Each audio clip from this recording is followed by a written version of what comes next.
Okay, so I was initially gonna throw this away, but I decided to keep the plastic he came in and label it Vin's Plastic or something similar to that. Hey y'all, Blue here. I bought my first 7 Nendoroids and decided to share my crazy process of creating a display for them while my spending budget is dying. This video was filmed over 2 weeks as the figures trickled in. I've already created a few different theme shelves and I'll probably be paying for it, but I wanted to make an anime theme. Been hearing about Nendoroids for a while but never got around to getting any until I started expanding my interest in anime aside from just Pokemon. Okay, so Vane Richter came to my house first, and I needed to rescue him from the dark box he arrived in. He brought a sticker from the seller that I'll be putting in my envelope, where I've been keeping them, and extra notes. Since Vin's my first Nendoroid, I decided to grab some gloves to keep my grubby fingers from wounding him, and the box he came in. Right, so I'm not a big fan of wearing gloves, but at least they weren't latex because my hands would be sweaty and nasty, and I don't like that. During filming, thanks to prior research, I noted that there weren't any misspellings, and the series and manufacturer correctly labeled on the box to prove authenticity. I like that there are different poses pictured on the packaging, that's fun. So I did struggle getting Vin out of the box and had to take my gloves off. A party of cats apparently have decided to join the table.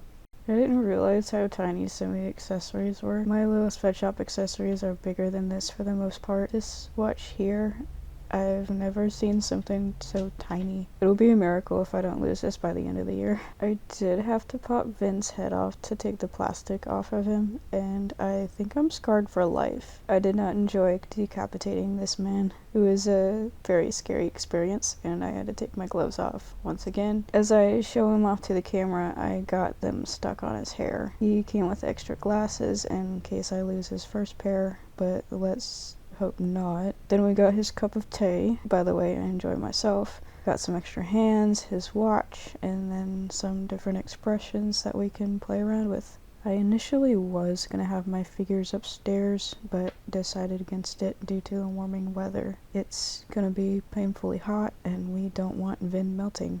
I'm the one becoming a puddle as I'm trying to sleep, and it's not fun. I realized that the dimensions of this display box was way too small with the step inside, so I took it out. Thanks to my poor planning, I made a note to myself that a bigger and better box was necessary. Now that Vin is standing comfortably in the temporary display, I'm going to be putting up the extra items that I currently have in my disposal. I'm going to think about where I want them, and when I've thought about it, then I'm going to execute that plan.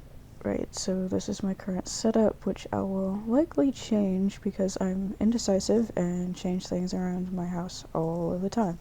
Luke Pierce bravely came to my humble abode next, despite the madness. So I'll be honest, Luke isn't my favorite because he gives off too much of a childlike vibe, so I'm not quite into him. I think it's likely because he's introduced as Rosa's childhood friend, who was practically raised like a brother, so that probably influenced my impression of him to be stuck in that sibling mindset and always think of him as a kid. I just got Luke because it didn't seem right not to get all 4. Out of the box, we got his faceplates, his special key gifted to him by Rosa, a little raven in reference to his alias, his camera, magnifying glass, and extra hands. I do like his figure. He's got some swagger going on, and it's cute.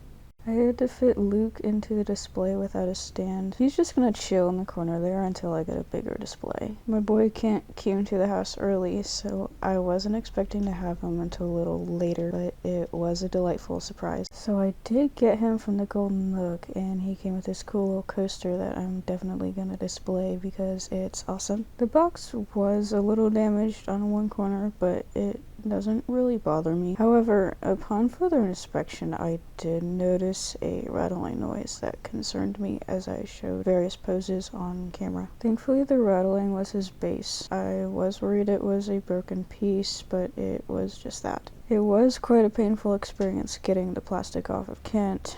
I had to pop his head off, his neck plug fell off, and I had to fight to put him back together. I read somewhere that some folks were disappointed by the lack of vibrant hue on his head, but I think he looks good. I don't have any complaints, this is cool. We have 2 faceplates, one of him blushing and one of him being a smiling cinnamon roll. We also got his cake box, a clover card, and maybe his math quizzes. I'm not too sure. I can express how much I like this. I like edgy black stuff, so this is right up my alley. This outfit here. I can see myself rocking this outfit as Kent does. Aqua is my first girly. She's so cute performing her party tricks, and I like the fact that she pukes rainbows. We got her faceplates, fans, and water spouts for nature's beauty, as well as her staff. I did try attaching her to her stand, but she decided to be stubborn, so I'm going to have to put her in the case without it. I initially wasn't going to get this guy, but since I recently watched Hell's Paradise and liked the storyline so far, I decided to get him. I like his attitude and character development regarding strength, weakness, and finding his humanity. At this point, I've gotten better at decapitating these figures without becoming phased by it. In the box, Gabimaru came with some faceplates, extra hands, and a leg joint, an aesthetic blaze, and a sword. I'm surprised about the misleading weapon,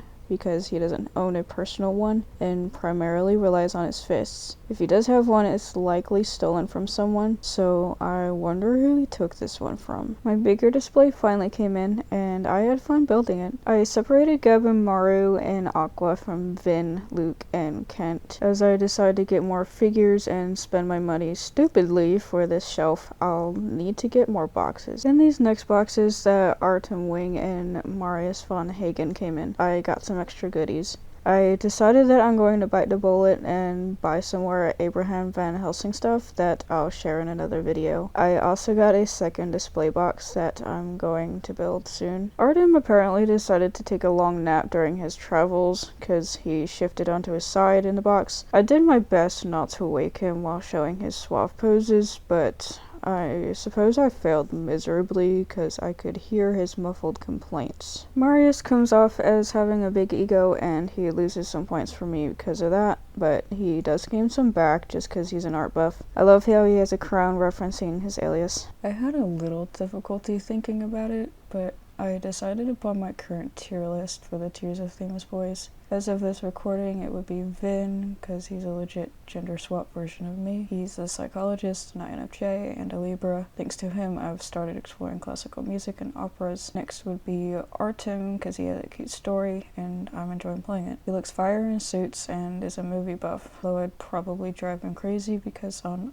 unable to watch one movie at a time. I gotta watch like 5 or 6. Marius would be third because of his swagger and love for art, and Luke is fourth because for me, like I mentioned before, he's just an innocent child with a camera. In Marius' box, we have a crown, notepad, pencil, extra hands, and faceplates. One of them blushing and the other with him being the confident boy that he is.